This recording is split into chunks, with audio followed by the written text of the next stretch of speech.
Hello everyone, एक बार फिर से आप सभी का स्वागत है हमारे यूट्यूब चैनल सीसीएच में। और सीसीएच में जो आज आपकी क्लास है वो हमारी बात करेंगे, जैसा कि हमारा केवीएस का सिलेबस जो है हमारी यूनिट 1 कंप्लीट हो चुकी है।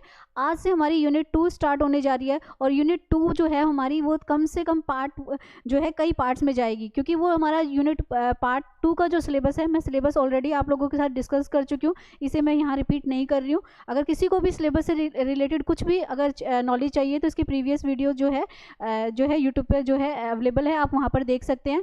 बात करें यूनिट 2 की, यूनिट 1 हमारा ऑलमोस्ट डन है, जिसमें मैंने ऐसा कोई टॉपिक नहीं है जो छोड़ा हो। आपको जो है पूरे जो पार्ट 1 का हमारा सिलेबस है, आपको पता है केवीएस जो हमारा पीआरटी का सिलेबस लेता है, पैडागोजी का जो सिलेबस लेता है वो 4 यूनिट्स में बटा हुआ है। तो फर्स्ट यूनिट हमारी ऑलमोस्ट डन हो गई है। आज से जो आपकी यूनिट 2 स्टार्ट होने जा रही है और यूनिट 2 में हम लर्निंग से स्टार्ट करेंगे, ठीक है। और लर्निंग की जब हम बात करेंगे तो यहाँ पर हम डिफरेंट टाइप्स की थ्योरीज पढ़ेंगे। उन्हीं थ्योरीज में से आज जो हमारा पार्ट होने जा रहा है वो बिहेवियरिज्म होने जा रहा है। यानी कि जब हम बात करते हैं लर्निंग की, जब हम बात करते हैं थ्योरेटिकल यानी कि थ्योरी पार्ट की बात करते हैं, सिद्धांतों की बात करते हैं कि अधिगम से रिलेटेड यानी कि लर्निंग से रिलेटेड हमारे पास कितने तरह का कंसेप्ट आता है। तो जब हम बात करें लर्निंग की, जब बात करें हम अधिगम की, तो हमारे पास बहुत तरह के सिद्धांत हमारे सामने आते हैं। एक बिहेवियरिज्म आता है, कंस्ट्रक्टिविज्म आता है, कॉग्निटिव आता है, सोशलिज्म आता है। तो ऐसे हम इन डिफरेंट सारे इन थ्योरिकल पार्ट्स को पढ़ेंगे। तो आज की क्लास जो हमारी स्टार्ट होने जा रही है हम व्यवहारवाद से स्टार्ट करेंगे। यानी कि आज की जो क्लास का हमारा पार्ट 1 होगा ये कंप्लीट नहीं होने वाला है। आप लोगों को ऑलरेडी पता है, क्योंकि आप सब सीटेड क्वालिफाई हैं, कि व्यवहारवाद को किसी एक थिंकर के उसमें बांट नहीं सकते। इसमें अलग अलग तरह के हमारे पास थिंकर्स हैं, उन्हीं थिंकर्स को हम पार्ट 1 पार्ट 2 करके पार्ट 3 करके समझेंगे। तो आज की क्लास बहुत ही इंपॉर्टेंट होने वाली है। अगर आप केवीएस के एग्जाम की तैयारी कर रहे हैं, चाहे केवीएस का एग्जाम आपका पीआरटी का हो, टीजीटी का हो या पीजीटी का हो, वहाँ पर हमारा जो है लर्निंग के जब भी क्वेश्चंस आएंगे तो ऐसा कोई पार्ट पेपर नहीं होता है जहाँ पर पैवलोव के क्वेश्चन ना हो, थॉर्नडाइक के क्वेश्चन ना हो, स्किनर के क्वेश्चन ना हो। इनको समझने में कहा जाता है साइकोलॉजी का सबसे डिफरेंट पार्ट होता है, बट हम इसे इतने ईजी तरीके से करेंगे और ट्रिक से करेंगे, क्योंकि हमारा पैडागोजिकल पॉइंट ऑफ व्यू से भी है। जब हम टीचर बनने जा रहे हैं, क्योंकि हम टीचर्स हैं, टीचिंग कर रहे हैं और बच्चों को हमें लर्निंग करानी है, तो हमें डिफरेंट जो थिंकर्स हमारे पास हैं, जितने भी थिंकर्स हुए उनके बारे में पता होना चाहिए कि हमें किस तरह से बच्चों को क्या कराना है। तो उसी चीज़ को ध्यान में रखते हुए एक क्लास में ना कर हम इसे छोटे छोटे पार्ट्स में करेंगे और ट्रिक से करेंगे। आज से पहले आपने लर्निंग थ्योरीज पढ़ी होंगी, आज से पहले भी आपने बिहेवियरिज्म की बात की होगी, व्यवहारवाद को सीखा होगा, लेकिन ये क्लास लेने के बाद एंड में मुझे ज़रूर बताइएगा कि इस क्लास में आपने कुछ नया सीखा कि नहीं सीखा। जब एग्ज़ाम देने बैठते हैं ना तो एग्ज़ाम में क्वेश्चंस देखते हैं SR। अब ये SR की थ्योरी क्या है या RS की थ्योरी क्या है, हिंदी में अगर मैं बोलूँ तो उद्दीपक अनुक्रिया क्या होता है। पहली बात तो हमें यही नहीं पता चलता है कि ये उद्दीपक क्या है और अनुक्रिया क्या है। तो आज इन्हीं सभी क्वेश्चंस को माइंड में रखते हुए, केवीएस को ध्यान में रखते हुए, कि माना कि ये टॉपिक हमारा अदर कॉम्पिटिटिव एग्जाम्स में भी आता है, बट हम केवीएस को ध्यान में रखते हुए देखेंगे कि जब हम बात करते हैं व्यवहारवाद की, जब हम टीचर्स हैं तो ये व्यवहारवाद, ये बिहेवियर कैसे बच्चे का लर्निंग पार्ट कराता है। तो इन्हीं क्वेश्चंस के साथ में आज की क्लास स्टार्ट करते हैं। तो आज की क्लास में मैंने बताया कि आज हम बात करेंगे किसकी, बिहेवियरिज्म की बात करेंगे, हम बात करेंगे व्यवहारवादी की बात। देखिए, पूरा अगर मैं लर्निंग की बात करूं तो लर्निंग पार्ट में हम एक तरह के थिंकर्स को नहीं पढ़ते हैं। हमारी साइकोलॉजी में बहुत तरह के डिफरेंट थिंकर्स हुए, जिनमें से कुछ थिंकर्स कहते हैं कि जो बच्चे का लर्निंग होता है वो उसके बिहेवियर से होता है, यानी कि वो अपने बिहेवियर को बनाता है लर्निंग के लिए। कुछ थिंकर्स कहते हैं कि नहीं, बिहेवियर से खाली लर्निंग नहीं होता है, बच्चे के पास अपना एक अच्छा खासा कॉग्निटिव यानी कि अपना एक अच्छा खासा कॉग्निशन पार्ट होता है, एक अच्छा खासा माइंड होता है, उससे सीखता है। लेकिन वही कुछ और डिफरेंट थिंकर्स हमारे पास आते हैं, जैसे मैस्लो टाइप में, वो कहते हैं कि नहीं, कॉग्निटिव ठीक है, आपका बिहेवियरिज्म भी ठीक है, बट बेसिकली हमारी जो नीड्स होती हैं, हमारी जो ज़रूरतें होती हैं, वो हमें सीखने के लिए क्या करती हैं, मोटिवेट करती हैं। वहीं एक और थिंकर हमारे पास आ जाते हैं, एक और हमारे पास विचारधारा आती है जो कहती है सोशल लर्निंग, एल्बर्ट बंडूरास थ्योरी। वो बिल्कुल अपोजिट हमारे सामने एक कंसेप्ट रख देते हैं। वो कहते हैं कि आप सब चीज़ें जो है ठीक है, व्यवहारवाद से सीखा आपने, जो है अपने कॉग्निटिव, अपने इनसाइट से सीखा, अपनी अंतर्दृष्टि से सीखा, मैस्लो को भी सपोर्ट कर दिया, चलो आपने अपनी नीड से सीखा, लेकिन कुछ ना कुछ चीज़ें तो हम अपनी सोशल लर्निंग से भी सीखते हैं, यानी कि हमारे सामाजिक वातावरण से भी सीखते हैं। जब हम एक डिफरेंट थिंकर्स के इस सारी विचारधाराओं को पढ़ते हैं, क्योंकि हम टीचर्स हैं, हमें पता है हमारी क्लास में एक जैसा बच्चा नहीं है, अलग अलग तरह के बच्चे हैं, इंडिविजुअली डिफरेंसेस हैं। इंडिविजुअली डिफरेंसेस को पूरा करने के लिए हमें एक कंसेप्ट के ऊपर या एक विचारधारा या एक अप्रोच से हम बच्चों को नहीं सिखा सकते हैं। तो as a teacher, as a primary, as a secondary, as a PGT teacher मुझे ये पता होना चाहिए कि बच्चे को क्या करना है। हमें ये देखना है कि हमें बच्चे का जो लर्निंग पार्ट है, बच्चे को जो सिखाना है चीज़ें, वो सिर्फ किससे नहीं सीखेगा, ना खाली वो बिहेवियर से सीखेगा, ना खाली कॉग्निटिव से सीखेगा, ना खाली नीड्स सिखाएंगी, ना ही सोशल लर्निंग, बल्कि ये सारी चीज़ें ही बच्चों को उसके पूरे ऑल ओवर डेवलपमेंट में या ओवरऑल लर्निंग में उसकी हेल्प करेंगी। तो पहले एज अ टीचर हम खुद तो समझ लें कि ये बिहेवियरिज्म होता क्या है, कॉग्निटिज्म या जो जिसे मैं संरचनावादी या अंतर्दृष्टि या संज्ञानात्मक विचारधारा कह रही हूँ, ये होती क्या है, इससे जुड़े हुए थिंकर्स कौन कौन से हैं। जब मैं बात कर रही हूँ नीड्स की, जब मैं बात कर रही हूँ हायरार्किकल पैटर्न की, पदानुक्रमिक क्रम की, तो मैस्लो क्या कहना चाहते हैं कि किस तरह से एक लर्नर, बच्चा जो लर्नर है वो सीखता कैसे है। जब मैं बात कर रही हूँ सोशल लर्निंग की, तो एल्बर्ट बंडूरा के अकॉर्डिंग कैसे सीखा जाता है। तो इसी कंसेप्ट को एक क्लास में कराना पॉसिबल नहीं है और समझ में भी नहीं आता है, तो इसी को बहुत ही ईजी पार्ट में करेंगे, एक एक करके हम सारी अप्रोचेस को समझेंगे। तो आज की जो अप्रोच स्टार्ट की है, सबसे पहले मैंने व्यवहारवाद यानी कि बिहेवियरिज्म लिया है। याद रखिएगा, जब भी व्यवहारवाद की बात आती है, जब भी बिहेवियरिज्म की बात आती है, तो हमारे पास 3 थिंकर्स, ऐसा नहीं है कि और नहीं है, बट बेसिकली जब हम बात करें टीचिंग पार्ट की, तो हमें 3 थिंकर्स के बारे में पूरा पता होना चाहिए। 3 थिंकर्स कौन कौन से हैं? पहला, पैवलोव के बारे में पता होना चाहिए। दूसरा, स्किनर के बारे में पता होना चाहिए। जब भी बात आए बिहेवियरिज्म की, तो सबसे पहला नाम पैवलोव का ही आता है, दूसरा नाम जो आता है वो स्किनर का आता है, और जो हमारी थ्योरी में पैडागोजिकल पॉइंट ऑफ व्यू में ट्रायल एंड एरर की थ्योरी आती है, वो हमारे पास थॉर्नडाइक की थ्योरी आती है। यानी कि स्किनर, पैवलोव एंड थॉर्नडाइक, ये तीनों को हम व्यवहारवादी विचारधारा के थिंकर्स मान सकते हैं। पहले समझेंगे व्यवहारवादी विचारधारा क्या होती है। देखिए, व्यवहारवाद का मतलब होता है एक हैबिट, एक व्यवहार बनना। जब हम कोई भी काम लगातार करते हैं, तो उसकी हमें क्या हो जाती है, एक हैबिट हो जाती है, वो हमारे बिहेवियर क्या बन जाता है, एक व्यवहार बन जाता है। और वो व्यवहार जब बन जाता है, डेली बेसिस पे आप एक काम करते जा रहे हो, तो एक दिन वो काम अपने आप से भी होने लगता है ना। बट इस काम को कैसे किया जाए, जैसे फॉर एग्जाम्पल आप डेली बेसिस पे पढ़ने की आदत डालते हो कि ये जो टाइम है मेरा पढ़ने का टाइम है, तो आपका वो टाइम जो है वो क्या बन गया, आपका बिहेवियर बन गया। और एक दिन आप ना पढ़ो, तो आपको लगता है कि ये वाला टाइम जो है वो मेरा क्या है, ये मेरा क्या है, पढ़ने का टाइम है। यानी कि आपकी एक हैबिट बन गई, आपका एक लर्निंग का क्या बन गया, एक बिहेवियर बन गया। बट ये बिहेवियर 2 चीज़ों के बीच में बनता है। ये तीनों थिंकर्स जो हैं इस बिहेवियर के लिए रिस्पॉन्सिबल मानते हैं एस और आर को। बहुत ही डीपली समझेंगे, क्योंकि जब भी हम कॉम्पिटिटिव एग्जाम्स देने जाते हैं, तो एस और आर, स्टिमुलस एंड रिस्पॉन्स की बात होती है, उद्दीपक और अनुक्रिया की बात होती है। पहली बात तो हमें पता ही नहीं होता कि स्टिमुलाई या स्टिमुलस होते क्या हैं, रिस्पॉन्स होता क्या है, उद्दीपक क्या है और अनुक्रियाएं क्या हैं। तीनों थिंकर्स, चाहे आप पैवलोव को ले लीजिए, चाहे आप स्किनर को ले लीजिए, या आप थॉर्नडाइक की बात करिए, तीनों थिंकर्स क्या करते हैं, तीनों के तीनों थिंकर्स बात करते हैं उद्दीपक की और अनुक्रिया की। तो मैं आज की क्लास जो हमारी रहेगी, हम एक एक करके पार्ट 1 पार्ट 2 में लेंगे। आज की क्लास में हम सिर्फ लेंगे पैवलोव को, क्योंकि ये जो थ्योरी पार्ट है, मैं फिर से बोल दूं, सबसे डिफिकल्ट पार्ट होता है, और यहाँ पर बड़ी कन्फ्यूजन होती है कि किस थिंकर ने क्या कहा। तो यहाँ पर ध्यान देने वाली बात है कि आज की क्लास में हम लेंगे पैवलोव को। लेकिन पैवलोव से पहले, जैसा कि मैंने आपको बताया, क्योंकि कॉम्पिटिटिव एग्जाम्स में कभी कभार हमारे बिल्कुल सिंपल क्वेश्चंस भी पूछ लेते हैं कि बिहेवियर जो हमारा व्यवहारवाद है उससे जुड़े हुए थिंकर्स कौन कौन से हैं। तो उनसे जुड़े हुए थिंकर हमारे पास है पैवलोव, स्किनर, और तीसरे हमारे पास कौन से हैं, हमारे पास है थॉर्नडाइक। क्लासिकल की जो सबसे इनकी पैवलोव की जो थ्योरी है, सबसे पुरानी थ्योरी है, जिसे क्लासिकल के नाम से जाना जाता है, शास्त्रीय के नाम से जाना जाता है, परंपरागत के नाम से जाना जाता है, ट्रेडिशनल के नाम से जाना जाता है। वहीं स्किनर की ऑपरेंट यानी कि क्रियात्मक अनुकूलन की थ्योरी कहा जाता है। और जो ट्रायल एंड एरर है, जो कि बहुत ही फेमस है, ठीक है, वो हमारी किस पे है, थॉर्नडाइक की थ्योरी है उस पे। तो सबसे पहले बात कर लें पैवलोव की। तो पैवलोव ने जो अपना एक्सपेरिमेंट किया था लर्निंग का, वो उन्होंने किया था डॉग के ऊपर। जो स्किनर थे, इन्होंने अपना जो एक्सपेरिमेंट किया था वो किया था रैट के ऊपर। और जो ट्रायल एंड एरर है, थॉर्नडाइक की थ्योरी है, इन्होंने अपना ये ट्राई किस पे की थी, कैट के ऊपर। तो इन्होंने ये एनिमल्स के ऊपर किया था, बट एनिमल्स पर भी ये सक्सेसफुल रहा। उसी को देखते हुए इन्होंने ये हम इंसानों पर भी अप्लाई करने की कोशिश की कि हम भी क्या कर सकते हैं, इसी तरह से सीखते हैं। और आप एंड में देखिएगा, इनमें से साइकोलॉजिकल पॉइंट ऑफ व्यू से अगर हम देखें, तो सारे थिंकर्स हमें कुछ ना कुछ सिखाते हैं। ये हमें एंड द एंड ये बताते हैं कि क्लास में है इंडिविजुअल इंडिविजुअली डिफरेंसेस, हर बच्चा अपने आप में अलग है। तो कुछ बच्चे क्या करते हैं, कुछ इस तरह से सीखते हैं, कुछ इस तरह से सीखते हैं और कुछ इस तरह से। और अगर मैं कहूँ कि एक ही व्यक्ति ट्रायल एंड एरर से भी सीखता है, ऑपरेंट पार्ट से भी सीखता है, और हमारा जो क्लासिकल है, जो हमारा बिहेवियरिज्म है, जो हमारी पुराना है कि एक ही एक्टिविटी को अगर बार बार की जाए तो अननेचुरल चीज़ भी नेचुरल चीज़ काम करने लगती है। कुछ इस तरह का कंसेप्ट आज की क्लास में मैं आप लोगों को पढ़ाने वाली हूँ। तो बुक की नॉलेज बिल्कुल यूज़ नहीं करेंगे, क्योंकि बुकिश नॉलेज से सिर्फ रोट लर्निंग होती है।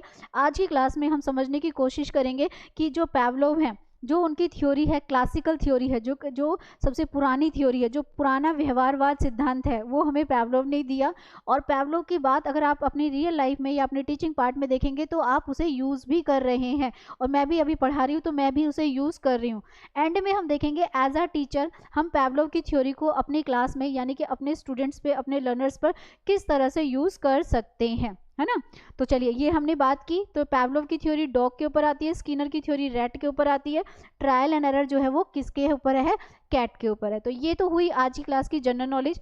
इन तीनों के बारे में हम पढ़ें उससे पहले, जैसा कि मैंने आपको बताया कि ये तीनों ही थिंकर्स जो हैं, चलिए पहली बात हम बात कर लेते हैं, पैवलोव की ले लेते हैं। पैवलोव की थ्योरी का इंट्रो अगर हम ले, जब हम पैवलोव की बात करते हैं, व्यवहारवादी थिंकर्स पैवलोव की बात करते हैं, तो चार बातें याद रखिएगा। एक तो इनका जो इनकी थ्योरी पार्ट रही, उनका टाइम पीरियड क्या माना जाता है, 1849 से लेकर 1936, ठीक है। इनकी थ्योरी को सबसे क्लासिकल यानी कि शास्त्रीय अनुकूलन सिद्धांत के नाम से जाना जाता है। और एक हमें ये पता होना चाहिए, क्योंकि अब हम इन्होंने जो एक्सपेरिमेंट किया था वो किस पे किया था, इन्होंने एक्सपेरिमेंट किया था डॉग के ऊपर। और इनकी थ्योरी को जो है रिस्पॉन्स बॉन्ड थ्योरी के नाम से भी जाना जाता है, अनुक्रिया अनुबंध के नाम से भी जाना जाता है। और एंड में आप लोगों को मैं बताऊंगी कि इनकी थ्योरी को हम SR थ्योरी के नाम से भी जानते हैं। केवीएस में, पीआरटी में ये डायरेक्ट क्वेश्चन आपका आ चुका है कि जो है SR थ्योरी किसकी है, स्टिमुलस रिस्पॉन्स थ्योरी, या हिंदी में अगर मैं वर्ड यूज़ करूं तो उद्दीपक अनुक्रिया का सिद्धांत किसका है। तो आज की क्लास में हम ये समझने वाले हैं कि जो SR क्या होता है। पहली बात पैवलोव लिया है, तो पैवलोव के अकॉर्डिंग तो चार बातें मुझे बिल्कुल पता होनी चाहिए। इनका टाइम पीरियड 1849 से लेकर 1936, डॉग के ऊपर इन्होंने एक्सपेरिमेंट किया, रिस्पॉन्स बॉन्ड थ्योरी के नाम से इनको जाना जाता है, और इनकी थ्योरी हमारे पास व्यवहारवाद की सबसे पुरानी थ्योरी है। अब देखो भाई, बात करते हैं पैवलोव की। तो पैवलोव के साथ साथ में यहाँ पर थोड़ा स्किनर को भी ले लेती हूँ, और इसके हम तीनों ही थिंकर्स की बात करते हैं। और ये तीनों ही थिंकर्स, चाहे पैवलोव हो, स्किनर हो या थॉर्नडाइक हो, तीनों थिंकर व्यवहारवादी कहलाते हैं। ये बात तो हमें पता ही होनी चाहिए। और ये तीनों ही थिंकर बात करते हैं S की और R की। बस डिफरेंस क्या है, किसी की थ्योरी में R पहले आता है, S बाद में आता है, किसी की थ्योरी में S पहले आता है, R बाद में आता है, और किसी की थ्योरी में ना S पहले आ रहा है ना R, बोथ आ रहा है, यानी कि सिचुएशनल, यानी कि जब जैसी सिचुएशन होगी उसके अकॉर्डिंग उद्दीपक अनुक्रिया भी हो सकती है और अनुक्रिया उद्दीपक भी हो सकता है। तो सबसे पहले हम पैवलोव की थ्योरी पढ़ें उससे पहले SR को तो समझ लें कि SR है क्या। तो देखिए, S से बनता है स्टिमुलस, जिसे हम हिंदी में कहते हैं उद्दीपक, ठीक है। R से बनता है रिस्पॉन्स, जिसे हिंदी में कहा जाता है अनुक्रिया। तो सबसे पहले मैं बात करूं उद्दीपक की और अनुक्रिया की। तो देखिए, जैसे मान लीजिए केवीएस है, केवीएस आपका एक एग्ज़ाम है जिसको आपको पता है क्रैक करना है, और उसी से ही आपको क्या मिलेगी, जॉब मिलेगी। लेकिन वो उसके लिए आपको क्या करना है, हार्डवर्क करना है ना। केवीएस की जॉब, अभी सीटेट क्वालिफाई हुए हो, केवीएस की जॉब मिली नहीं है, उसके लिए आपको हार्डवर्क करना है। जो आपका टारगेट है, जहाँ तक आपको पहुँचना है, मान लीजिए केवीएस आपका क्या है, आपका टारगेट है, ठीक है। और उसके लिए आप पहले से क्या कर रहे हो, रिस्पॉन्स यानी कि हार्डवर्क कर रहे हो। अभी आपको जॉब मिली नहीं है, लेकिन आपका हार्डवर्क क्या है, जारी है। यानी कि उद्दीपक यानी कि स्टिमुलस हमारा टारगेट होता है, जहाँ तक हमें जाना होता है। और उसके लिए जो हमने अनुक्रिया की, उसके लिए जो हमने प्रयास किया, वो हमारा क्या है, रिस्पॉन्स है। कई बार चीज़ों को पाने के लिए रिस्पॉन्स किया जाता है, और कई बार क्या होती है, पहले रिस्पॉन्स किया जाता है फिर चीज़ मिलती है। अब इस चीज़ को आप बड़ी कन्फ्यूज़न में लोगे कि ये क्या है, तो इसे हम डिफरेंट थिंकर्स के पढ़ते जाएंगे, और एंड में एनालाइज करेंगे कि किसकी थ्योरी में पहले S आया और किसकी थ्योरी में पहले R आया। तो तो अभी फिलहाल आप ये जानिए कि स्टिमुलस हमारा टारगेट है जहाँ तक हमें पहुँचना है। जैसे अगर मैं केवीएस के भी क्लास ले रही हूँ तो आपका और मेरा स्टिमुलस क्या है, हमें केवीएस का एग्जाम क्रैक करना है। लेकिन क्रैक नहीं हुआ उससे पहले आपको क्या करना है, आर करना है, रिस्पॉन्स करना है। और रिस्पॉन्स के अंदर आपने क्या करना है, हार्ड वर्क। यानी कि किसी चीज़ को जो पाने का हमारा टारगेट होता है वो हमारा स्टिमुलस होता है, और उस तक पहुँचने का जो हमारा तरीका है वो हमारा क्या है, वो हमारा रिस्पॉन्स है। तो इसी चीज़ को हम समझेंगे कि एस और आर क्या है। तो मैंने अभी आपको ये तो बता दिया कि एस का मतलब स्टिमुलस, यानी कि हमारा जो टारगेट है, आपका जो भी टारगेट है। अभी तो मैं फिलहाल केवीएस की क्लास ले रही हूँ तो केवीएस का एग्जांपल दूंगी, या मैं एक पानी का भी एग्जांपल दे सकती हूँ। मान लीजिए आपके सामने एक बोतल रखी है और आपको पानी पीना है, ठीक है। तो पानी खुद चलकर नहीं आएगा, बोतल जो है वो आपका टारगेट है, वो आपका स्टिमुलस है, और वहाँ तक पहुँचना आपका क्या है, रिस्पॉन्स है। कई बार चीज़ों को लर्निंग हमारे सामने होती है, उसके लिए हमें पहले रिस्पॉन्स करना पड़ता है, कई बार रिस्पॉन्स करने के बाद लर्निंग होती है। तो इसी के बीच में एक व्यवहार बनता है, इसी के बीच में एक बिहेवियर बनता है, उसी की बात हमारे तीनों थिंकर्स अलग अलग अपने अपने पॉइंट ऑफ व्यू में रखते हैं। तो सबसे पहले हमने लिया पैवलोव थ्योरी। तो पैवलोव की थ्योरी में अगर बात करें तो इनकी थ्योरी में एस पहले आता है, आर बाद में आता है। अब एस पहले कैसे आ रहा है, इन्होंने अपना एक्सपेरिमेंट किया था डॉग के ऊपर, लेकिन आज मैं आपकी बुक की लैंग्वेज ना लिखाकर आपको सिर्फ अपनी इनवर्ड्स में 2 लाइनें बताऊंगी, और उससे आप लाइफ में कभी भी पैवलोव की थ्योरी को नहीं भूलोगे। हम सबको पता है कि पैवलोव ने डॉग के ऊपर एक्सपेरिमेंट किया, डॉग को फूड दिया, फिर उसका स्लाइवा आने लगा, फिर फूड दिया, बेल रिंग की, ये सबको पता है। लेकिन इस चीज़ को हम समझे कैसे, ये जो चीज़ हो रही थी इसको क्या कहें। तो आज एक बात याद रखिए, जैसे कि आपने क्या करना है, इंपॉर्टेंट लाइंस की तरह इन 2 लाइंस को समझ कर रखिएगा। इसके अलावा आपको पैवलोव के बारे में कुछ और जानने की जरूरत कभी नहीं पड़ेगी। तो देखते हैं पैवलोव क्या कहते हैं।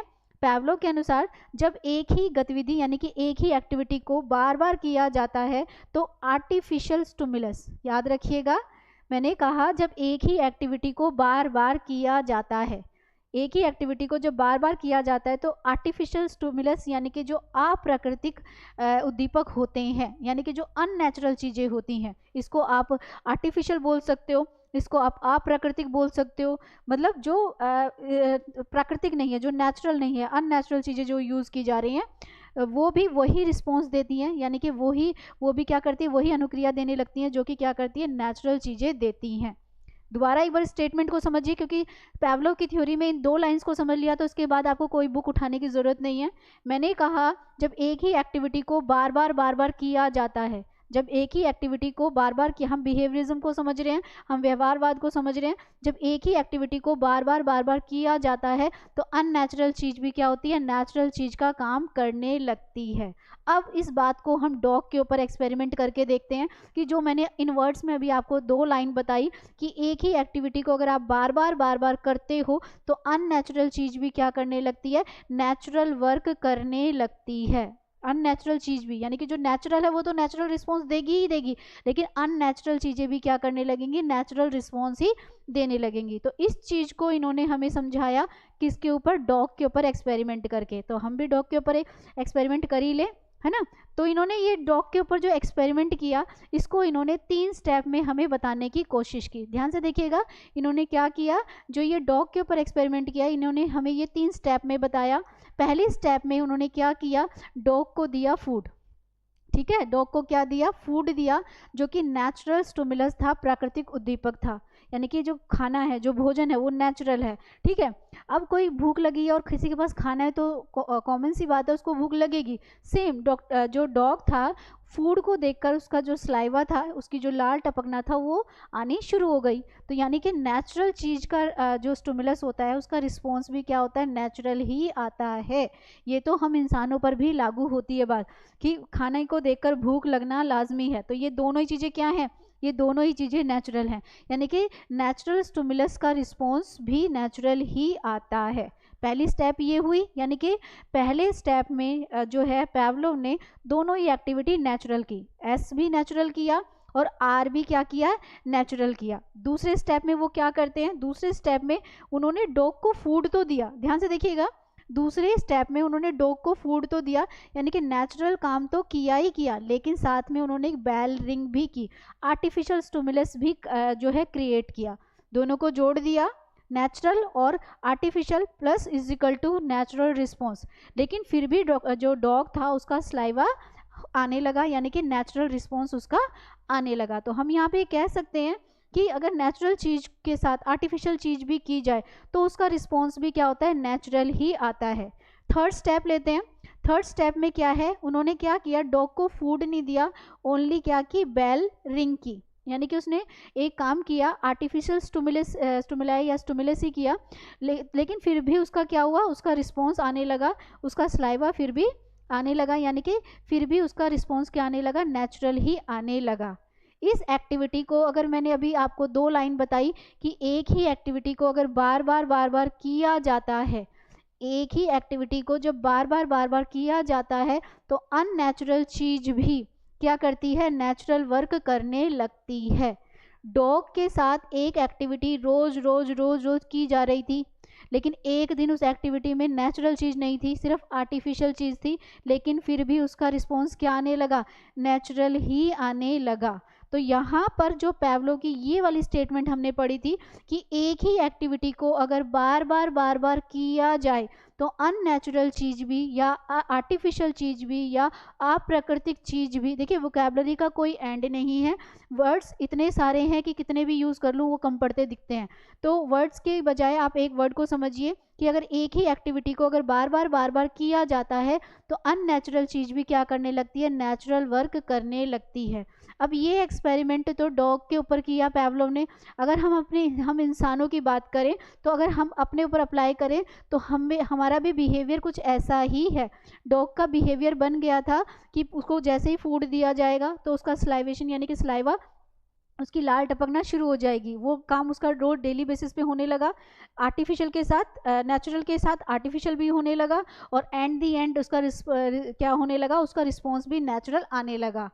अब हम अपना एग्जाम्पल लेते हैं। मान लीजिए आपने डेली बेसिस पे जो है सुबह जल्दी उठने की आदत डाली। जल्दी उठने की आदत का मतलब क्या है कि आपने स्टार्टिंग में जब जल्दी उठना था तो आपने ना जो है आर्टिफिशियल वॉच यानी कि हमारी आप अलार्म लगाकर सोए, आपने 1 दिन लगाया, 2 दिन लगाया, 3 दिन लगाया, ये अब आपकी हैबिट में आ गया कि मुझे इतने से इतने टाइम में क्या है, अलार्म लगाना है।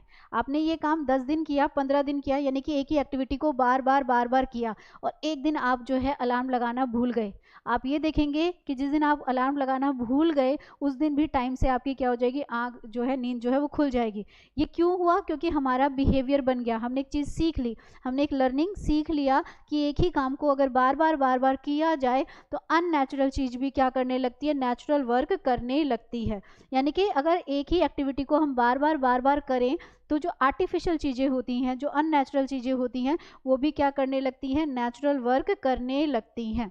क्या करने लगती हैं, नेचुरल वर्क करने लगती है। यानी कि हमें एज अ टीचर, अभी मैं आपको इसका एज अ टीचर इम्पोर्टेंस बताऊंगी क्योंकि टीचर्स के लिए बहुत ज़रूरी है, जब क्योंकि हमें पता है कि एक दिन से काम नहीं होना, हमें उस काम को बार बार करवाना है। और अगर आप देखेंगे तो टीचिंग लर्निंग प्रोसेस में तो ये चलता है, पूरा साल भर बच्चों को सिखाने के बाद ही बच्चे का एंड में नेचर बनता है सीखने वाला, एक दिन में नहीं बनता है। तो बिहेवियरिज्म कहता है, व्यवहार कहता है कि 2 चीज़ों के बीच में व्यवहार बनता है। किसके बीच में बनता है, एस और आर के बीच में बनता है। किसके बीच में बनता है, एस और आर के बीच में बनता है। स्टिमुलस एंड रिस्पॉन्स के बीच में क्या बनता है, एक कनेक्शन बनता है, एक व्यवहार बनता है, और ये व्यवहार ही बच्चे को आगे लर्निंग की तरफ पुश करता है। तो पहले आगे बढ़े उससे पहले देखिए यहाँ पर डॉग को पहले फूड दिया गया था, है ना, फूड उसका क्या था, उसका टारगेट था, उसे खाना था, लेकिन उसके बाद फूड को देखकर ही उसका स्लाइवा यानी कि उसका रिस्पॉन्स आना शुरू हुआ।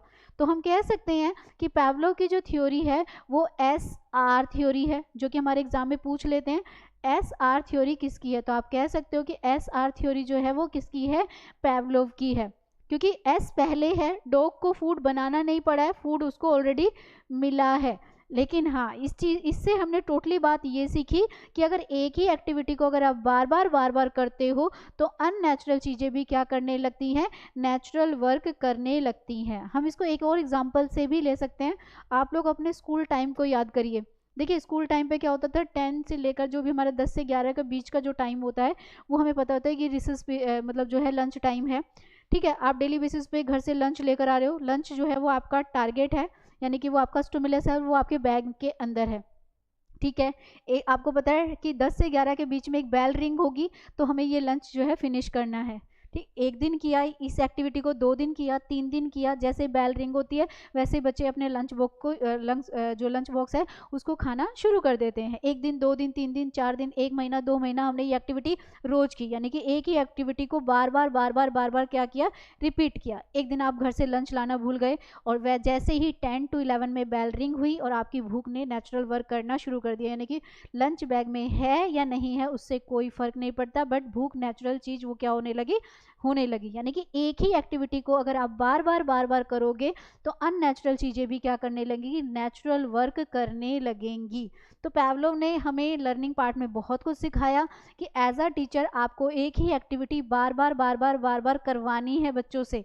जब आप एक ही एक्टिविटी को बार बार करवाओगे तो एक दिन आप देखोगे कि बच्चा खुद से पढ़ना शुरू कर देगा। तो इसीलिए हम टीचर्स को लर्निंग पार्ट में बिहेवियर थ्योरी पढ़ाई जा रही है।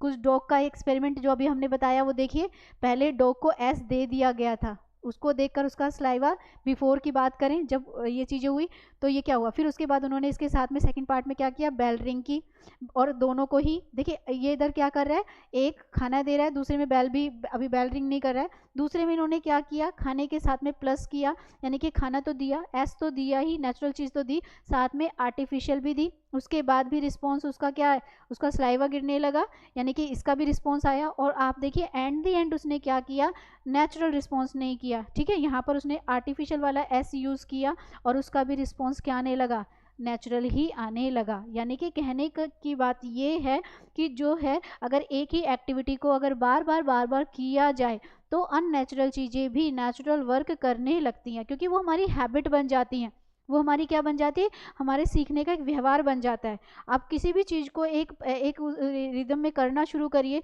जब आप उसे एक फ्लो में करते हैं, एक उसमें करते हैं, लगातार करते हैं, तो वो क्या बन जाती है, वो हमारी एक हैबिट बन जाती है। और ये लर्निंग के लिए बहुत ज़रूरी होता है, क्योंकि हम अपनी लाइफ में जो कुछ भी सीखते हैं, बहुत सारी चीज़ें हम इसी व्यवहार के द्वारा सीखते हैं। डेली बेसिस पर एक काम करना शुरू करते हैं, सुबह उठते हैं तब से लेकर रात तक, और वो हमारे बिहेवियर बन जाता है, वो हमारी एक हैबिट बन जाता है, और इसी से ही हमारे आसपास की चीज़ों को सीखा जा रहा है।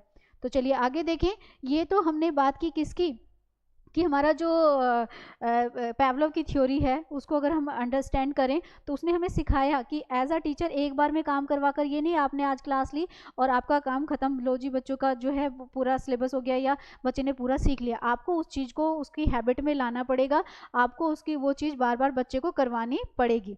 तो देखो जरा यहाँ पर ये अब हम देखते हैं, क्योंकि हमारा पैडागोजिकल पॉइंट ऑफ व्यू भी चलेगा साथ साथ, क्योंकि टीचिंग पार्ट में किस थिंकर से आपने एज अ टीचर क्या सीखा ये ज़्यादा इंपॉर्टेंट है, क्योंकि क्वेश्चंस डायरेक्टली थ्योरी में से नहीं आएंगे, क्योंकि सीटेट का पेपर अलग होता है और केवीएस का अलग होता है। केवीएस की जो हमारा पैडागोजी पार्ट है वो अंडरस्टैंडिंग है कि इस थिंकर की थ्योरी से आपने क्या सीखा।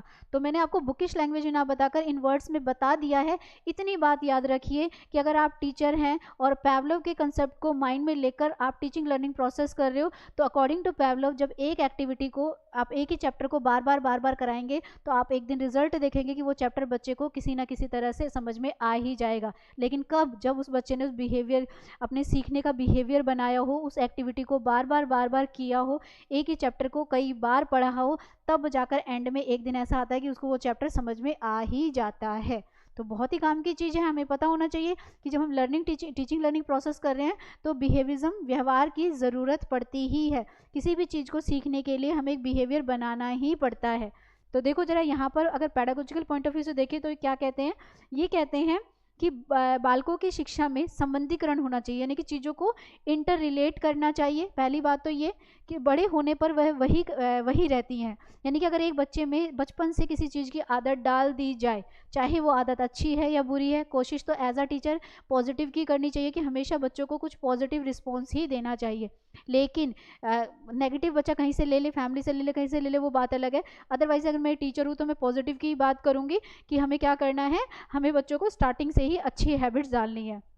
तो देखिए ये क्या कहता है, बाल्यकाल में बहुत सी ऐसी क्रियाएं किसी विशेष से संबंधित होनी चाहिए कि बड़े होने पर वो वही करे। यदि एक बालक किसी विशेष वस्तु, ध्यान से देखिएगा, यदि एक बालक किसी विशेष वस्तु या व्यक्ति के प्रति, ठीक है, कारणवश अभिरुचि रखता है, घृणा रखता है, भय रखता है, उत्पन्न होता है तो बड़े होने पर भी बालक में उसी वस्तु के प्रति उसी तरह की प्रतिक्रिया होगी। मैं यहाँ पर एक चीज़ बताना चाहूँगी।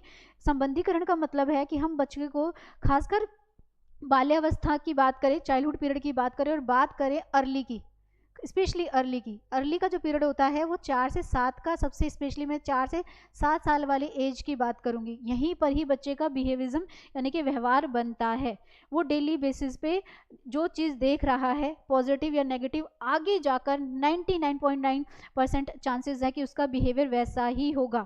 1% ये हो सकता है कि उसका बिल्कुल अपोजिट हो जाए। तो यहाँ पर अब 4 से 7 साल का बच्चा अगर अपनी फैमिली से, अपने टीचर्स से सारी चीज़ें पॉजिटिव ले रहा है और बिहेविज्म में ले रहा है, एक रिदम में ले रहा है, डेली बेसिस पे ले रहा है, तो बड़ा होकर वो क्या करेगा, उसका बिहेवियर भी वैसा ही बन जाएगा। तो पैवलोव ने कहा जो ये एक्टिविटी आप रोज़ रोज़ करवा रहे हो, जिसका रिस्पॉन्स एक दिन अपने आप आने लगेगा, उसके लिए आप बच्चों को अच्छी चीज़ें सिखाएं। तो हमें as a teacher pedagogical point of view से इस चीज़ को ध्यान में रखना है। और क्या कहते हैं ये, हमें ध्यान से देखिएगा, इन्होंने हमें बताया कि जो ये हमारा जो बिहेविज्म है, जो हमारी क्लासिकल थ्योरी है, जो हमारी परंपरागत ट्रेडिशनल थ्योरी है, इससे टीचिंग पार्ट में कहाँ पर कैसे क्या हेल्प मिलेगी। तो पहला पॉइंट ये कहता है कि यह विधि पूरी बुरी आदतों के निवारण, आचरण और व्यवहार को बदलने में सहायता करती है। बिल्कुल करती है भाई। अगर हमें पैवलोव की इस थ्योरी की बात करूँ जिसमें वो ये कह रहे हैं कि एक ही एक्टिविटी को अगर बार बार किया जाए तो एक दिन अननेचुरल चीज़ें भी क्या करने लगती है, नेचुरल वर्क करने लगती हैं। जैसे फॉर एग्जाम्पल चोरी करना, झूठ बोलना। अगर स्कूल में बच्चा चोरी करता है, झूठ बोलता है, या उस बच्चे में किसी चीटिंग करने की या किसी और बुरी आदतें हैं, टीचर ने ऑब्जर्व कर लिया कि बच्चे के बिहेवियर में कमी है और टीचर को क्या करना है, उसके बिहेवियर को ठीक करना है। तो टीचर उसके बिहेवियर को ठीक करने के लिए उसे पनिश ना करे, बल्कि उसके बिहेवियर में चेंजेस लाए, पॉजिटिव रिस्पॉन्स लाए, एक नहीं दो नहीं, उसके साथ अच्छे बिहेवियर करे। जब वो बिहेवियर पॉजिटिव रोज उसके साथ होगा तो एक दिन ऐसा आएगा कि बच्चे का बिहेवियर क्या हो जाएगा, अपने आप जो है नेगेटिव चीज़ों से पॉजिटिव चीज़ों में आ जाएगा। तो यानी कि ये अगर हम एक्टिविटी को अपनाते हैं एज अ टीचर, कि अगर हम एक ही काम को बार बार कर रहे हैं, अच्छे काम को अगर हम बार बार कर रहे हैं, तो हम देखेंगे एक दिन उसका रिस्पॉन्स अच्छा आएगा ही आएगा। दूसरा क्या कहता है, देखो जरा, दूसरा कहता है इस विधि की सहायता से भय संबंधी मानसिक रोगों का उपचार किया जा सकता है। मानसिक रोग मतलब जो मेंटल स्ट्रेस होता है। मेंटल स्ट्रेस का मतलब समझते हो? मेंटल स्ट्रेस मतलब जैसे कोई भी चीज़ होगी नहीं, हम ओवर थिंकिंग करना या किसी तरह। लेकिन अगर हम जैसे एग्जाम का ले लीजिए, फॉर एग्जांपल आपका केवीएस ले लीजिए या डीएसएसबी का कोई भी कॉम्पिटेटिव एग्जाम, हम एक दिन में सारी चीज़ें नहीं कर सकते, बट हमारा जितना सिलेबस है उसको अगर हम थोड़ा डेली बेसिस पे करें तो एक बिहेवियर बन जाएगा। और जो स्ट्रेस एक साथ सीखने में होता है, और जब हम यूनिट्स में छोटी यूनिट्स में किसी चीज़ को करते हैं तो वो हमारे मेंटल स्ट्रेस को क्या करता है, उसको कम कर देता है। तो हम यहाँ कह सकते हैं कि इस मेथड से हम बच्चे की मेंटल स्ट्रेस को भी क्या कर सकते हैं, कम कर सकते हैं। तो ये विधि क्या करती है, सहायता करती है बच्चों के मानसिक रोगों का उपचार करने में। क्या करती है, बच्चों के उसका उपचार करने में। तीसरा कहता है, नेक्स्ट पॉइंट कहता है अनुशासन स्थापित करती है। कॉमन सी बात है, अगर आप एक अच्छे काम को डेली बेसिस पे कर रहे हो तो आपके बिहेवियर में डिसिप्लिन लेकर आती है। देखिए अच्छी आदतें, जैसे फॉर एग्जांपल आप पार्क जाना स्टार्ट करते हैं, ठीक है, पार्क जाना क्या है, आपकी एक टारगेट है, हेल्थ आपका टारगेट है और वहाँ तक जाना आपका रिस्पॉन्स है। तो ये हैबिट जब आपके उसमें आ जाएगी तो वो आपको डिसिप्लिन में लाएगी। यानी कि जब हम अच्छे कामों को बार बार एक्टिविटीज़ में करना शुरू करते हैं तो एक दिन वो हमारे उसमें क्या ले आती है, वो क्या ले आती है, अनुशासन यानी कि डिसिप्लिन भी कायम कर देती है। चलिए और देखिए क्या कहता है, यह विधि बालकों में सोशलाइजेशन यानी कि समाजीकरण और वातावरण के साथ समायोजन यानी कि एडजस्टमेंट करना भी सिखाती है। क्यों? क्योंकि हम क्या कर रहे हैं, एक ही काम को बार बार कर रहे हैं। अब ये तो हमने डॉग के ऊपर लिया, अगर हम अच्छे कामों को सबके साथ कर रहे हैं तो हमें कॉमन सी बात है, जब हमारा बिहेवियर में डिसिप्लिन होता है, जब हमारे बिहेवियर में अनुशासन होता है, हम एक अच्छे उसमें चलते हैं, तो क्या होता है, अनुशासन में चलने के बाद क्या होता है कि आपका जो समाजीकरण, क्योंकि हमें पता है साइकोलॉजी कहती है कि हमारे डेवलपमेंट के सभी पार्ट्स क्या हैं, इंटर रिलेटेड हैं। तो अगर हमारा बिहेवियर, हमारा मोरल जो हमारा बिहेवियर है वो अच्छा होगा तो कॉग्निटिव पार्ट भी अच्छा होगा, जब कॉग्निटिव पार्ट अच्छा होगा तो लैंग्वेज पार्ट भी अच्छा होगा, जब लैंग्वेज पार्ट होगा तो सोशलाइजेशन भी अच्छा होगा। तो एक अच्छे सामाजिक समायोजन के लिए डिसिप्लिन का होना ज़रूरी है। और पैवलोव की ये थ्योरी जो कहती है कि एक ही एक्टिविटी को बार बार कराओ, तो ये हमें डिसिप्लिन में लाना चाहती है। तो कुल मिलाकर ये बात है है कि जो पावलोव की जो थ्योरी थी, जिसे मैं SR थ्योरी कह रही हूँ, जिसे मैं उद्दीपक अनुक्रिया का सिद्धांत कह रही हूँ, जिसके अंतर्गत उन्होंने हमें ये कहा कि एक ही काम को बार बार करने पर एक दिन वो काम हमारी हैबिट यानी कि हमारा व्यवहार बन जाता है और हम अपनी लाइफ में बहुत कुछ जो चीज़ें हैं वो इसी प्रोसेस में सीखते हैं। ठीक है, क्या होता है, हम बहुत सारी चीज़ें जो है वो इसी प्रोसेस में हम सीखते हैं। तो भाई टीचर्स के लिए पहला आज की क्लास में जो हमने पावलोव लिया, इन्होंने कहा जब हम स्किनर को लेंगे, थॉर्नडाइक को लेंगे, वो भी बात करेंगे व्यवहारवाद की, लेकिन वो इनका कंसेप्ट उनके कंसेप्ट से थोड़ा डिफरेंट होगा।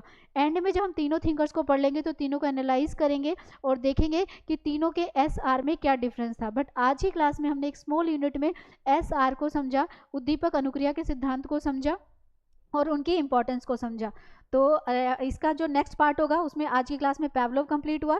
नेक्स्ट पार्ट 2 जो आएगा उसमें हम स्किनर करेंगे। पार्ट 3 जो आएगा उसमें थॉर्नडाइक करेंगे। वीडियो अच्छी लगी हो तो वीडियो को लाइक करिएगा, चैनल को सब्सक्राइब करिएगा। मिलते हैं नेक्स्ट वीडियो में। Thank you so much.